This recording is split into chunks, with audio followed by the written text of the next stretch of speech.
Yo, welcome back to another video. Today we're going to be taking a look at editing a photo that I used my 85mm RF lens with my Canon EOS R6, and I was just messing around in the house and just wanted to edit the photo, see what you guys think. So stay tuned and let's dive in.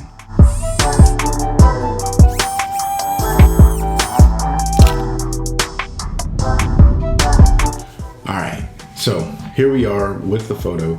And as you can see, it's a pepper shaker. It's 85mm. I don't know exactly how far away I was, but this was shot at 2000 ISO. It doesn't seem to have too much noise inside of it. And even if there is noise in here, I actually appreciate it.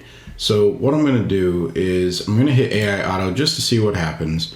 And it really brightens the image. I don't really care for as bright as it is because I like as dark as it was for the mood. And you can see in the histogram, I have tons of color information in the shadows, the blacks, and the lower side of the midtones. So I'm just going to bring this down because I really do enjoy this photo being dark and, you know, a little mysterious. Not that a pepper shaker should be mysterious, and I probably should have wiped it off, but I was going for testing the lens and making a very raw photograph, which that's what this is. Now I'm going to go ahead and add a filter. I think I'm going to try the antique filter today, and this gives it like this antique vibe, right? But Moscow may not be the one that I want, so let's see. Athens, no. Berlin, maybe. Cairo, no. Istanbul. I like this. I like the warm tones. However, I don't care for it in my background. So the beauty of ON1 is that you can mask things out. Now, I did not rehearse this, so I don't know how well this is going to work, but I want you to see the struggles that I go through so that way you can learn how to overcome them in the same way that I do. So what I'm going to do is I am going to do a color range, and let's see if that helps.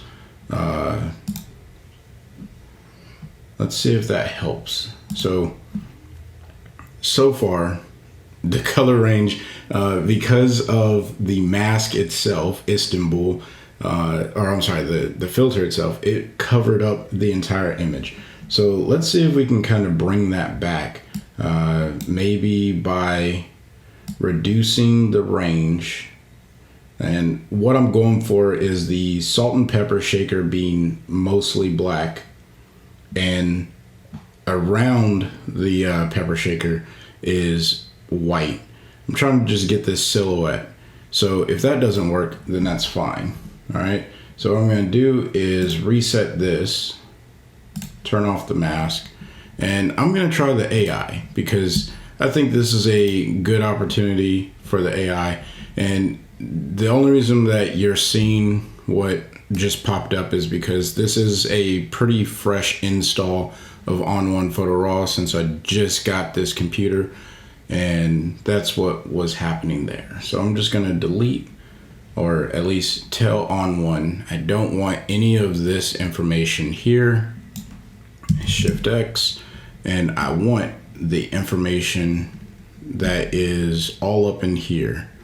Now, I think ON1's gonna do a pretty good job. I have no doubt in my mind that this is going to come out the way that I intend for it to, because AI Auto typically does a good job, even on areas where, you know, I struggle. I think that there's always some good stuff there. Now, if you find any value in today's video, please hit that like button, subscribe if you're into information like this, and share the video with a friend if you think that they would be interested in it. If you're new to ON1 and you want to learn more about ON1, or if you just are curious about ON1, join my email list down in the description below. And I am working on a course that will be released to everyone on my subscription list first. All right. So it looked like it did a pretty decent job. There's some edges over here that I need to clean up. So I'm going to hit Z because I want to zoom in. And then we're going to go back to the mask by hitting B. We'll hit the AI auto. And it looks like maybe I messed that all up. See, this is why we do what we do, right? So I'm going to zoom out again, hit W. This brings you right into the AI auto masking selection. I'm already on paint in or keep, so I'm just going to come around the edges here and just like so, and then try and get that going there. Now, I wasn't able to get my Wacom tablet going just yet. Ran into some issues with the drivers. I think there's some M1 chip issues. I gotta do some more research. If you know, drop it in the comments section. If you use a Wacom tablet with your M1, and if there's some sort of mad scientist trick that you have to put together, all right? But if not, that's fine too, because my Wacom tablet would make this a little bit easier, definitely more intuitive for me, since that's what I'm used to doing. But it's okay. I'm gonna make my brush a little bit larger here, and I'm just gonna paint the inside of this. And I think that's enough information for ON1. Hit Shift X, and now I am going to paint all of this on the outside, because we want ON1 to know that this stuff can go away, or at least I don't care to have it in the mask. All right. All right. And yeah, we'll try that out. Hit apply. And it should give a pretty good cutout. Looks like it gave some decency here. Let me go ahead and try and refine this a bit. Bring this little notch in. It looks like it wanted to give me that. And this time it actually did pretty good on the lid. I'm not going to spend a whole lot of time trying to get this just right, because I don't know if that would be interesting for you to watch. Just know that sometimes it does take a little bit of fine-tuning, finessing the tools inside of ON1 to get the final product that you want. But don't be discouraged, because everyone who uses any software runs into issues, all right? That's just the life. That's just the life of photo editing. Everyone deals with this when they are working on photos. So if you're new to photo editing and you're like, oh man, I must not know how to use the software, I wish I could use it a little bit better, there's nothing wrong with wanting to learn, but don't be discouraged if you run into challenges and issues, because that's just a part of learning the software. Like, for some reason, it does not want to remove that little segment, so I'm gonna have to do that manually. I'm gonna hit done, and what I should see is exactly what I expected to see.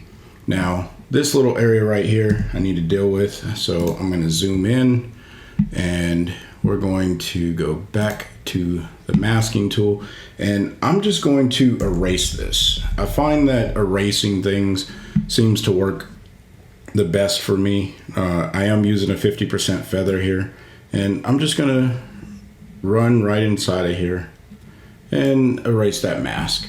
All right, that's me. Do you, whatever works for you. That's the cool thing about most photo editing software. There's multiple ways to do the same thing. And I'm gonna clean that up just a little bit, because it looks like the mask spilled over. But all right, ultimately this is what I was going for. If I turn this off, you can see that it's mostly affecting just the pepper shaker, and then if I turn it back on, it's affecting just the pepper shaker, right? So now, as I make more edits, meant to close the mask, not that, I can make this brighter, or I can make this darker, and really fine tune my mood. Now I'm going to do a full walkthrough of the masking features, so if that's something you're interested in, stay tuned.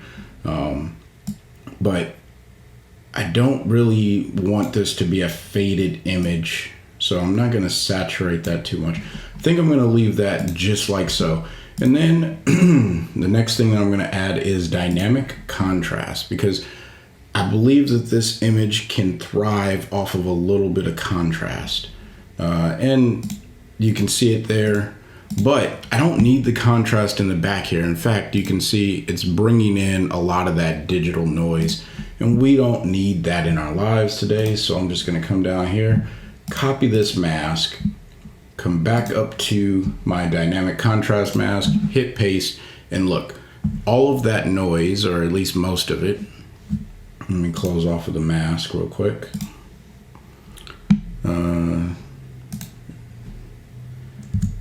There we go. Most of that noise that would have been in this area is now gone. And that's just because we focused the mask or the effect into this area. And the last thing that I'm going to do is actually going to be a local adjustment. So I'm going to hit add, or not add filter. I want to go to my local adjustment. So I'm going to come over here to the local tab. And before I get started, I'm just going to go ahead and click on paste. And then I'm going to invert this selection. And immediately what ends up happening is the background gets darker because it's set to darken for the exposure. So what I really wanted to do here was make sure that the background is pretty dark and contrasting in comparison. So I'm just going to keep on bringing this down until I get to something that still retains a little bit of the color, and I may even saturate the background just a little bit to make that blue pop, or at least show. And I'm going to turn it off and on just to see how that worked out. Looks like it's working pretty good, so I'm going to leave it like so. And there you have it. That is the final edit using the antique filter, dynamic contrast, and a local adjustment. Your edits don't have to be over the top. I did make some developed changes here, but those are going to be very different based off of what you choose to do. So there you have it. That was the final edit. It was just an image of a pepper shaker, nothing crazy, but what I really wanted to show is you will encounter some challenges when you're editing. Don't be discouraged. This is perfectly fine. This is normal, actually. I know many YouTubers, they make it look simple and they just click through it and it's like boom, boom, boom, done. And I didn't want to be one of those guys, right? I wanted to be someone who showed you the genuine behind the scenes of the struggles that come with photo editing. Now, you can get to an end result that you really, really want to drive to. And the more ambitious you are with your video editing, the more ambitious you are with your photo editing, the more you're going to learn the software, the more you're going to flex your ability to make different types of edits inside of the software. Now, I highly recommend that you learn how to use the basic tools first before you go off and make exaggerated edits. But if that's something that you're looking to do, then you got to get in there and make the mistakes so you can learn how to overcome those challenges. Hopefully this video resonated with someone, and if it did, give it a thumbs up, give it a like. And if you're into content like this, watching a real person learn how to use software or struggle through using software to get the outcome, then subscribe, because there's more videos just like this on the way. So until next time, I want you guys to stay inspired and keep creating. Peace.